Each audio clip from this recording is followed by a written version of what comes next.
UFC Seattle, take a bow, because this was by far the best UFC event of 2026 so far, and I don't even think it's close. Obviously, it was a fight night, so we didn't have any title fights, we didn't have any absolutely massive mega stars, but what we did have was one of the greatest fighters of all time, Israel Adesanya. We had 5 matchups featuring at least one ranked fighter, and over the course of this 13 fight card, 9 fights ended by way of stoppage, including all 6 fights on the main card. And maybe it didn't have any fight of the year contenders like Gaethje versus Pimblett or Mason Jones versus Axel Sola at UFC London, but it had prospects making a name for themselves up and down the card like Joe Pyfer. It had a former champion in Alexa Grasso get one of the most brutal, devastating finishes, not only in women's mixed martial arts history, but in all of MMA history. And we even had a 14-year vet of the company, Michael Chiesa, go out on top with a first-round finish in front of his home crowd. This card had everything that MMA hardcore fans dream of, and then some. And it's nights like last night, March 28th of 2026, that remind me so much of why I love this sport. And so with all that said, let's jump into all of the action. Let's recap the biggest wins and performers from the night, and we start in that main event of the evening where Joe Pyfer would absolutely catapult himself up the middleweight ranks when he would take out Israel Adesanya. The storylines surrounding the main event of UFC Seattle heading into the fight card were simple. It was, does Israel Adesanya still have any gas left in the tank? Is he still an elite level middleweight? Can he prove that he belongs in the elite of the elite still at 36 years of age? And the second question was, is Joe Pyfer ready? Is he really that guy? Can he get the victory when it matters most? Because prior to this fight against Adesanya, the other big jump up in competition that he had was against Jack Hermansson, and he fell short there, but he absolutely proved in the aftermath of UFC Seattle that he does in fact belong, that he is a legitimate prospect, a legitimate contender, and he is now possibly one win away from a middleweight title shot after his second round TKO on the ground against the former 2-time champion, against the second greatest middleweight of all time, and against the all-time pound-for-pound great, Israel Adesanya. Joe Pyfer is now 7-1 in the UFC, dating back to his Dana White Contender Series fight in 2022, where he would break out on the scene, and he has won 4 fights in a row since that aforementioned loss to Jack Hermansson, and 3 of those 4 are by way of stoppage, but none of them bigger than this one here against Adesanya, in what was also not only the biggest opportunity of Pyfer's career, but his first UFC main event, and he delivered on both. The first round was a near vintage Israel Adesanya performance as he would outland Joe Pyfer on the feet 24-9 in terms of significant strikes and 37-9 in terms of total strikes, and would successfully defend 3 out of 4 takedowns and only give up 1 minute of control time. And it was looking like Israel Adesanya was on his way to a bounce back performance, because even in round 2 he looked incredible. Dare I say he looked even sharper, but when he landed a couple of big shots against Pyfer, he all of a sudden smelt blood in the water, and he literally turned into Cody Garbrandt and straight up saw red. He pounced in for the kill, and that is what left him open and vulnerable, and Joe Pyfer would absolutely capitalize on that by landing some devastating counter blows, get Israel Adesanya down to the mat, and when he had him down there, he rained down ground and pound strikes until the referee Herb Dean had no choice but to step in and call the fight off, and that is what led to Joe Pyfer getting the TKO finish and the biggest win of his career, as he now at 29 years of age, just now getting ready to enter his prime, sits at 16-3. He has finished 14 of his 16 wins with 10 knockouts and 4 submissions, and he now goes from a prospect that a lot of people had their eyes on because of his fun fighting style to a legitimate elite level middleweight that is on the cusp of a middleweight title shot. And I will say that there was a lot of frustration in the MMA community last night on social media as people were going, Izzy, what were you doing? You had the fight in the palm of your hands and you blew it, and just expressing their frustrations because everyone loves Israel Adesanya. They wanted to see him get that bounce back victory. Hell, I even wanted to see it, and that's not because I dislike Joe Pyfer. That's just because Adesanya is a legend, and you don't want to see legends go out the way he has went out, because he has suffered 4 straight losses in a row, and 3 of the 4 by way of finish. And so it was definitely weird seeing him have so much success in round 1, specifically with those nasty leg kicks, have more success in round 2 in terms of devastating face strikes with his hands, but he really did just start seeing red out of nowhere, and he charged in with reckless abandon, and that is what opened up the whole holes for Joe Pyfer to capitalize on. So my hat is off to Joe for being able to remain calm and composed and strike while the iron was hot and take advantage of those weaknesses that Izzy was exposing to him. Because you got to think that prime Israel Adesanya from 3, 4, 5 years ago would have never done what he did there in that round 2. He would have remained relaxed and more than likely picked Pyfer apart, kind of like he did to Paulo Costa, and then ultimately get the finish victory. But now at 36 years of age on this losing streak, it's maybe now more clear than ever that the best of Israel Adesanya is truly behind us and that the torch has officially been passed, just like we once saw Anderson Silva pass the torch to Israel Adesanya at UFC 234 in Australia. We now here at UFC Seattle see Israel Adesanya pass the torch to the next generation, led by Joe Pyfer. And lastly here for Adesanya, before we look ahead for what's next with Joe Pyfer, when you look back at these last 3 losses specifically, not the Sean Strickland loss, that was the one weird outlier where Adesanya really just didn't look like himself. But if you look at the Dricus du Plessis fight in August of 2024 at UFC 305, he looked great in that fight all the way into the halfway point of round number 4, and then all of a sudden out of nowhere Dricus du Plessis was able to turn the tides, get Adesanya down, and it pretty much looked like he made Adesanya quit, and that is what would lead to the face crank submission. But again, it seemingly happened out of nowhere after Adesanya was having so much success. Then you go to the Nasruddin Imavov fight for Izzy last February when he won the first round in their fight and was looking good in the first 30 seconds of round 2 before the eye poke would occur. He would wave off the referee, not take enough time to potentially recover from that, and then bam, immediately get caught with a blow that would send him down to the mat, and Imavov would get the knockout win. And then here against Pyfer, he won the first round once again, was looking great in round 2, and out of seemingly nowhere, Joe Pyfer landed a couple of shots that absolutely changed the trajectory of the fight. It changed the way that Adesanya was approaching the fight, and it was ball game. This fight truly just goes to show the thrill and agony of the sport, and that mixed martial arts and the UFC in general just keeps churning out other fighters. It just keeps chugging along like a non-stop train on the tracks. And unfortunately, legends of this fight game don't leave unscathed more often than not, unless you're maybe a Michael Chiesa like we'll talk about in a few minutes, a Khabib Nurmagomedov, or a George St. Pierre. But there's a whole lot more legends that went out on their shield and went down face first on the canvas. But with that said, I'm not necessarily saying that this means it needs to be the end of the career for Adesanya. He even said as such in the aftermath. I'm not fucking leaving. You'll never stop me. I might get beaten, but I'll always remain undefeated. But what I will say, having lost 4 fights in a row, 5 out of his last 6, and all against top-level contenders, and now against Joe Pyfer, I think that's the end of the line at 185 pounds. I think that Adesanya should finish out the rest of his career and what couple of fights he has left in the light heavyweight division, take a little bit of time to build up his body, similarly to how we're seeing Max Holloway fully transition to lightweight rather than have that one-off against Poirier, or for Adesanya have that one-off against Blachowicz. If he truly just commits to light heavyweight to finish out his career, who knows, maybe he can even enter title contention before it's all said and done, because I do think skill for skill, tit for tat, he can compete with a lot of the best light heavyweights in the world. It's just a matter of if his body, and specifically his jaw, can keep up with the power and strength of the bigger fellas. And so with that said, I would like to see Adesanya fight at 205 pounds next, and it's kind of fitting because there's 2 other middleweights that are saying their next fights are going to be at light heavyweight. One of them is a former foe of Israel Adesanya and now training partner Robert Whittaker. They fought twice before. Izzy knocked him out and then beat him by way of decision, and they're buds now, so I don't want to see that trilogy happen at 205, but instead I turn my attention to the other middleweight moving up to 205 pounds, someone that's won a light heavyweight title in one championship before, and that is Reinier de Ridder, who was on a 2-fight skid at 185 and said in the aftermath of his loss to Caio Borralho, "Brought you guys donuts because I need you guys heavy, I need you guys strong, because I'm coming at 205, baby."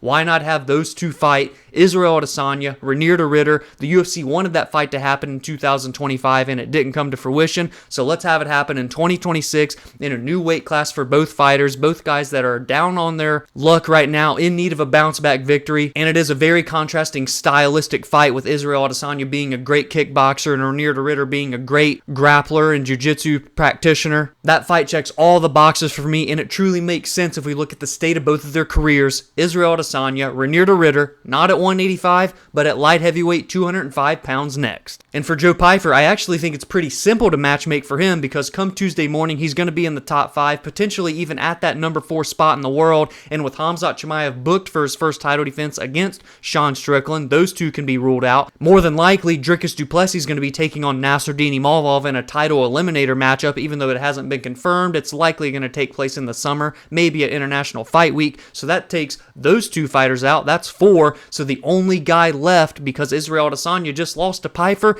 is the number 5 ranked Caio Borralho, who has a victory over the aforementioned Reinier de Ridder that just happened a few weeks ago. So now him and Pyfer are relatively lined up in terms of a timeline for return. Caio Borralho was in the audience in Seattle watching this fight very closely from the front row, and I think that you could definitely advertise Borralho number 5 versus Pyfer number 4, or maybe number 5, and they just flip-flop positions on Tuesday as a number 1 contender type of matchup in a main event of a fight night or a featured bout on a pay-per-view card. Fighting Nerd versus Body Bags. Caio Borralho, a great jiu-jitsu specialist, but has very ever-improving skill sets on the feet, versus Joe Pyfer, the most heavy-handed hitter that Borralho will have faced so far in his career. That fight makes all the sense in the world, and it's the 2 guys that are essentially available to fight one another in a matchup that makes sense for title contention. I don't think it gets much more simple than that fight right there, but let me know if you agree down in the comments below. And from the main event, let's transition into the rest of the card, where I will first go over the 4 other ranked matchups and then talk about the other fighters on the outside looking into the rankings that had big time fights and performances as well. And we start with that co-main event where Alexa Grasso just reminded everyone just how damn good she still is. She is still her. Because not only did she get a bounce back win, her first win since March of 2023, not only did she end the 7-fight win streak of Maycee Barber, but she did so with the most devastating, the most brutal finish that I have ever seen in women's mixed martial arts history. Grasso found the target.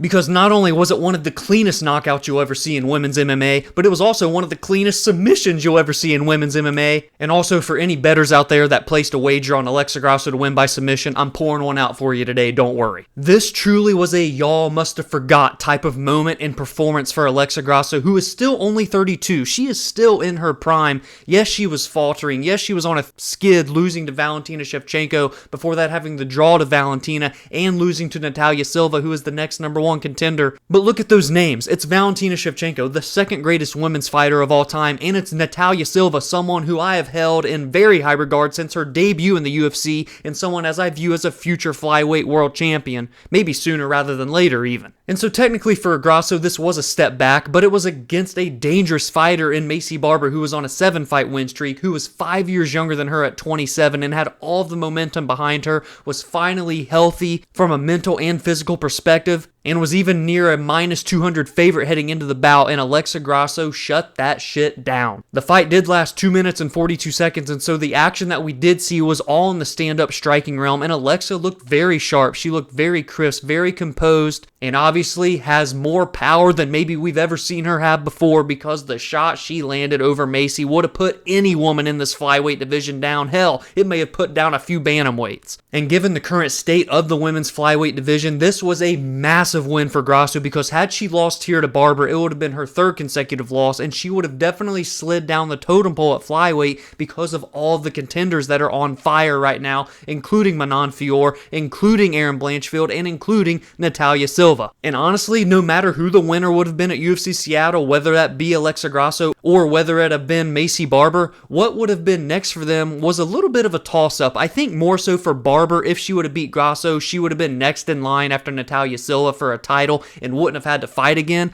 but obviously she's now the loser in this situation, and so Alexa Grasso, what is next for her? I think it's actually a difficult conversation, but a clear conversation in the same breath, because it's not going to be a title fight next, and she didn't jump over Natalia Silva because she literally just lost to her last May. So first and foremost, the UFC should obviously book Valentina Shevchenko versus Natalia Silva, hopefully in the early or mid-summer, for the flyweight championship of the world. There's no other more obvious number 1 contender in literally the entire UFC than Natalia Silva. And Valentina Shevchenko is still looking to take on young up-and-comers, veterans, and everything in between, and so that checks all of the boxes for me. That is a massive, massive high-level mixed martial arts bout. And And so for Alexa Grasso, that leaves either Manon Fiorot or Erin Blanchfield, both of which are fresh matchups for Grasso, and both of which make plenty of sense. The problem is we can't have triple threat matches in the UFC. That's for their partner WWE. For Manon Fiorot, she's coming off of a massive first-round knockout over Jasmine Jasudavicius, who was absolutely on fire at the time that fight took place, and Erin Blanchfield is on a win streak in her own right, coming off of a finish victory against Tracy Cortez. And so I hate to be wishy-washy about it, but I literally don't think the UFC can go wrong in any circumstance. Both fights are obvious number one contender style matchups. One thing I wouldn't do is do Manon Fiorot versus Erin Blanchfield and leave Alexa Grasso out, especially when you consider that those two just fought not too long ago and Manon Fiorot made it look relatively one-sided. Obviously, Manon has only continued to get better, and Erin Blanchfield, since that loss to Manon Fiorot, has gotten way better as well and is someone who I believe can be a future champion. But after this performance from Grasso, I believe that she can even be a two-time women's flyweight champion. And so what fight would I prefer to see if I had to choose right here, right now on the spot? My immediate gut reaction says Alexa Grasso versus Erin Blanchfield. And that might make more sense as well because technically Manon Fiorot is coming off of a more fresh loss to Valentina Shevchenko than Alexa Grasso, and obviously Blanchfield hasn't challenged for the title before. So if Manon Fiorot can fight again, maybe she will get the loser of Valentina versus Natalia Silva. Specifically, if it's Natalia Silva losing to Valentina, then we could have Silva versus Manon. Obviously, we have to have that title fight even take place in the first place. And so I feel bad leaving Manon Fiorot on the outside looking in, but that is literally just the current state of this women's flyweight division right now. I can't help it. Give me Grasso versus Blanchfield, and if the UFC chooses not to do that, then give me Grasso versus Fiorot. Either way, you can't really go wrong, but if I had to pick right here, right now, and my mind could change in 10 minutes, I'm going with Grasso versus Blanchfield in a fight night main event or a featured bout on a pay-per-view card. Let me know what you would do with Alexa Grasso in the women's flyweight title picture down below. In the heavyweight division, we saw the longtime veteran and 40-year-old number 8 ranked Marcin Tybura putting his ranking on the line against an unranked UFC debutant and PFL/Bellator alum, 35-year-old Tyrell Fortune, and at what we saw was a relatively back and forth fight. Not the greatest fight I've ever seen, but not the worst fight I've ever seen as well. Just kind of a middle of the pack heavyweight fight, to be quite frank. However, Tyrell Fortune's story is absolutely remarkable to be where he is today. He has high-level experience in his back pocket from Bellator, and he's now on a 4-fight win streak. The 3 before this UFC debut were all by way of knockout, and now come Tuesday morning, after just one UFC fight, much like Ante Delia, another PFL alum who debuted against Marcin Tybura, will be in the top 10 after just one fight. And all in all, Tyrell is 18-3. He's finished 12 out of his 18 wins, with 11 of the 12 by way of knockout. At 35, he's kind of in his prime if we're talking heavyweights,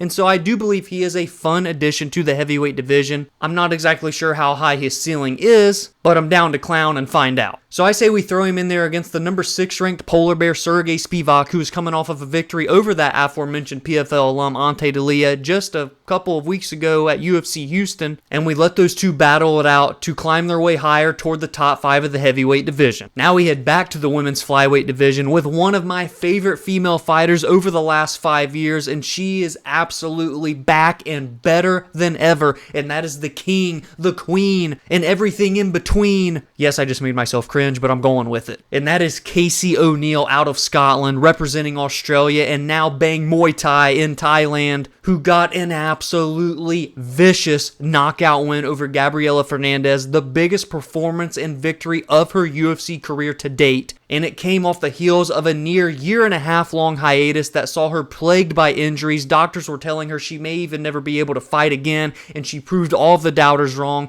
came back in there and took out a surging contender who was ranked number 14 in Fernandez, defended her number 12 spot, and did so with a statement. And at just 28 years old, she is just now getting ready to enter her prime, and this was far and away the best that Casey has ever looked, and that's saying a lot because she's had other great finishes in the UFC. She is now 11-2, has finished 6 of her 11 wins with 4 knockouts and 2 submissions, and is on a 2-fight win streak, and I think it's now time for her to get launched in against a top 10 flyweight opponent. And I don't think it's crazy to say that a fight that makes sense is someone that fought on the very same card, someone who's coming off of a loss but prior was on a 7-fight win streak. You guessed it, it's Maycee Barber versus Casey O'Neill next anyone opposed to that, let me know down below. And lastly, in terms of ranked fighters, we saw in the first fight of the night, Alexa Grasso improve to 3-0 in the UFC and pick up her 12th straight victory, and it came by way of very dominant unanimous decision over Bruna Brazil. And Alexa is now 14-1, has not lost since her third professional bout, has finished 8 of her 14 wins by way of submission, is only 28 years old, much like Casey O'Neill, getting ready to enter her prime, but this one in the strawweight division, and I think the UFC should absolutely give her a top 10 strawweight next. She has more than proved that she is capable after her first 3 UFC bouts. However, she won't be taking on the literal number 10 ranked Amanda Ribas because they are training partners, and so instead I would focus toward the number 8 ranked former title challenger coming off of a loss to Jillian Roberson just a few weeks ago, Amanda Lemos. That fight makes more than enough sense. It's a young up-and-coming prospect versus an aging veteran that still has skills, and what would be an opportunity for Alexa to prove that she does belong in the top 10, and now with a victory over Lemos would enter elite discussions in this women's strawweight division, and from there would be 1 or 2 wins away depending on the matchmaking from a strawweight title shot. That's what I would book next for the 13th ranked 115er. And trust me, the recap isn't over just yet. You gotta hang on for a few more minutes because there is a lot more fun fights and big finishes to discuss, and the first of them being Michael Chiesa. The legend goes out on top in his retirement bout in front of his home crowd, in front of his family, in front of his friends, in front of his co-workers in the UFC broadcast department. This was a literal, true fairy tale storybook ending for Michael the Maverick Chiesa, who at 38 years old will leave his career on a 4-fight win streak with 3 of the 4 by way of stoppage, including this first round submission win via rear naked choke against the veteran Nico Price. Michael Chiesa broke onto the scene in 2012 in the UFC, 14 years ago, when he would become the Ultimate Fighter Season 15 winner, and it actually proved to be a historic season because it was still to this day the only live season that they had ever done, and Michael Chiesa would become the victor of that year, and from there would go on to achieve top 15 and I believe even top 10 status in not only the lightweight division but the welterweight division as well during his 14-year career in the UFC. So he will finish with a professional record of 20 wins to 7 losses, having finished 13 of his 20 by way of submission, never a knockout, in a career that would feature victories over Al Iaquinta, Jim Miller, Beneil Dariush, Carlos Condit, Diego Sanchez, Rafael dos Anjos, Neil Magny, and Tony Ferguson. And if you look back at his career and the losses that he suffered, it was against the best fighters in the world at the time. I mean, he had losses against Kevin Lee in 2017, against Anthony Pettis, against Vicente Luque, Sean Brady, and Kevin Holland. Michael Chiesa, from start to finish, was always here to deliver fun fights for the fans, and it was such a beautiful ending to his career to go out on top as a winner in front of his home crowd. This was truly one of those special moments that we don't get to see much in mixed martial arts. I mean, you heard me talking earlier during the Israel Adesanya discussion how a lot of the legends that we see go out face first on the canvas. They go out on their shield rather than with their hand held high like Michael Chiesa. And while maybe he's not a legend in the sense like Khabib Nurmagomedov or George St. Pierre, he truly is one of the OGs of the UFC, especially in the modern era. And I think he would be in that category as one of the better fighters to never win UFC gold. And so my hat is off to you, Maverick Michael Chiesa. Enjoy retirement. Congrats on the career, and I very much look forward to your broadcasting career moving forward with the UFC. I hope we can even get him to actually call fights on the desk rather than just doing pre- and post-fight shows, but time will tell. We saw one of maybe the most heavy-handed, dangerous hitters in all of the UFC get a knockout win over Julian Erosa, and his name is Larian Douglas in the featherweight division. This man has dynamite in his hands. The 30-year-old gunslinger out of Brazil is 14-5, so not the prettiest of records you've ever seen. However, he is now on a 6-fight win streak with all 6 victories by way of knockout, 3 in the second round, 3 in the first round, and all in all has finished 11 of his 14 wins with 8 knockouts and 3 submissions, and he's even been finished in 4 of his 5 losses. We're talking about a kill or be killed fighter here, a great addition to 145 pounds, and someone that you have to have your eyes on. You watch this guy fight, he's got the swagger, he's got the aura, and he truly has one hitter-quitter power. We had a battle of the middleweight prospects on this UFC Seattle Seattle card as well, as Yusri Belgari would take on Mansur Abdul-Malik, and oh my goodness, was I expecting this performance from Yusri? I was not. I was thinking that Mansur Abdul-Malik was going to come in and keep his perfect record intact. Even though I thought it was going to be a relatively back and forth, I thought Mansur had the more upside of the two, but boy was I wrong, because Yusri not only got a victory, but he absolutely put on a masterclass performance, a damn near flawless win in what would end with a third round knockout. The 6'5" kickboxing middleweight giant is now 10-3, has finished 8 of his 10 wins by knockout, and is only 33. He's in his prime right now. He's 2-0 in the UFC, and I think you can justify him fighting a top 15 middleweight next, to be quite frank with you. That's not necessarily what I'm anticipating happening, but he should only have one other fight before he gets a middleweight ranked opportunity. If he gets another victory and improves to 3-0 in the UFC, he is absolutely someone that you have to consider a dangerous level prospect right now. Terrence McKinney kept his moniker of the most exciting one-round fighter in UFC history, as he would pick up a knockout victory over the veteran Kyle Nelson, and it only took 24 damn seconds. He is 18-8. All 18 wins by way of stoppage, all 8 of his losses by way of stoppage. He doesn't know literally what a judge's scorecard looks like. He's never had to worry about getting his hand raised at the end, not knowing if he won the fight or lost. And for what it's worth, Terrence McKinney has won 3 of his last 4 bouts, and that loss was to Chris Duncan, who just next week is main eventing against the number 10 ranked lightweight Renato Moicano. So I don't think it's out of the realm of possibility that Terrence McKinney can also fight a top 15 lightweight next, but similarly to Yusri, he shouldn't have to fight any more than one, and if he can pick up one more victory, then it should absolutely be against a ranked opponent. T-Rex, keep being you, brother. There's no one more exciting in all of the organization. How about Lance Gibson Jr. getting his first UFC win, and it came against Chase Hooper, a battle of 2 gentlemen from the state of Washington, and Gibson would get a devastating knockout that started with a short elbow in the clinch, and he would finish it with brutal knees that would put Chase Hooper down.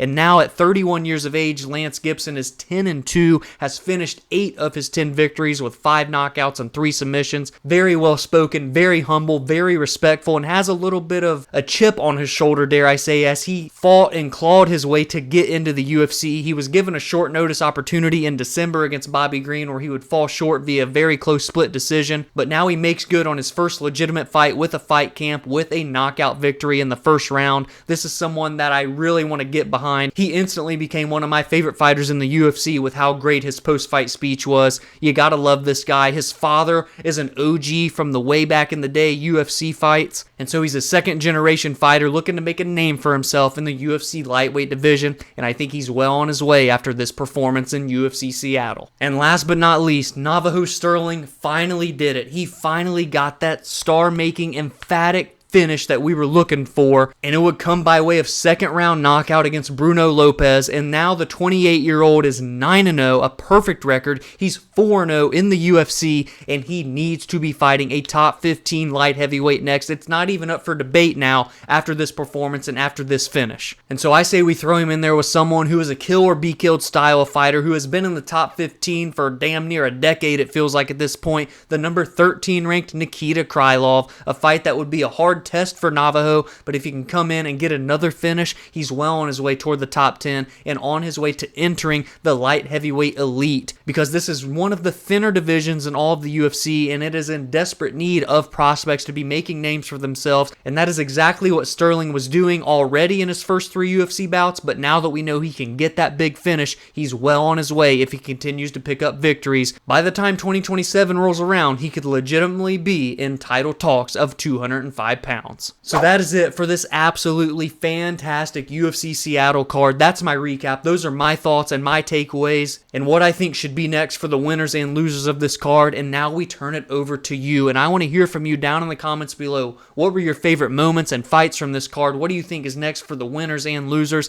and everything in between? If you enjoyed this recap, please be sure to drop a like and subscribe to the channel if you are new. Every single week I'm recapping the most meaningful results from every card heading into each week weekend, I'm breaking down the biggest and best fights and storylines, and I also give my thoughts and opinions on MMA news and fight announcements. You can also join the community on social media at Verbal Spar MMA on X, Instagram, and TikTok, as well as like the Facebook page Verbal Sparring MMA, and you can follow on your favorite audio listening platforms such as Spotify and Apple, where every Monday and Friday podcast episodes release there. Have a great week, and I will see you all in the next video.